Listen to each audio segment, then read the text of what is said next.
We're going to give you the mic to ask questions if you want to just now. There is so much in this book, really. I can't believe we've done it. How the hell did we do it? She phoned me once and she said, how did you live this life? I'm exhausted writing it. Unbelievable. Well, this part I would have liked to have reenacted with you and the LA trip with the... No, maybe you, not me. No, I don't want to know. I'm, kind of... Oh, the whole LA trip. The LA trip. I would like to do that trip still, but it ain't going to happen. Just tell us a bit about Sharon Stone. Well, I've met her because, I'd gone over to LA to go and visit a very, very good friend of mine. And in fact, my first partner. And Sharon was at the height of her fame. I mean, she was at Basic Instinct and Paulette was working for her. And Sharon was always welcoming to me every time I visited.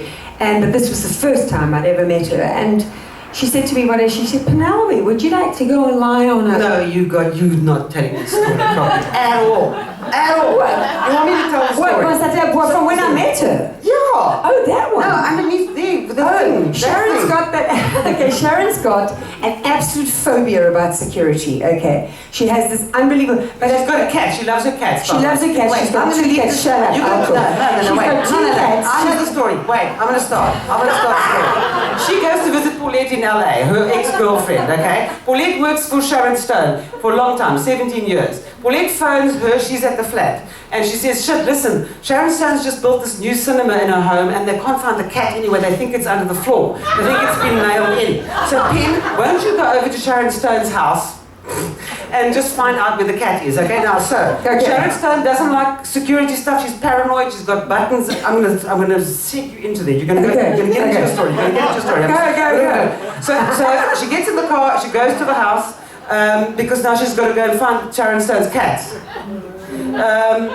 She gets there. Pick up from there. I get there and I ring the doorbell. Of course, there's these cameras buzzing you as you go in. I ring the doorbell and this sort of Mexican maid comes to the door and she says, she was expecting me because obviously Paulette had called, and she took me down to the movie theatre, and I listened and I heard, meow. So clearly it had been nailed in under the thing. So I go upstairs and I say to the woman, where's the closest phone? So she leads me, as Sharon's house, as you walk in, there are these two enormous pot plants, but like huge, like the actual bowl is this size, and they're on each side of the door. And she said, they're behind the pot plant. So off I go, and I'm like kneeling behind the pot plant, like I'm crouched behind the pot plant and the palm. Do you understand? Should I do Sharon Stone? Okay. Should I be her? Yeah, you can be her. Yeah. Okay, let's trust you to Sharon Stone.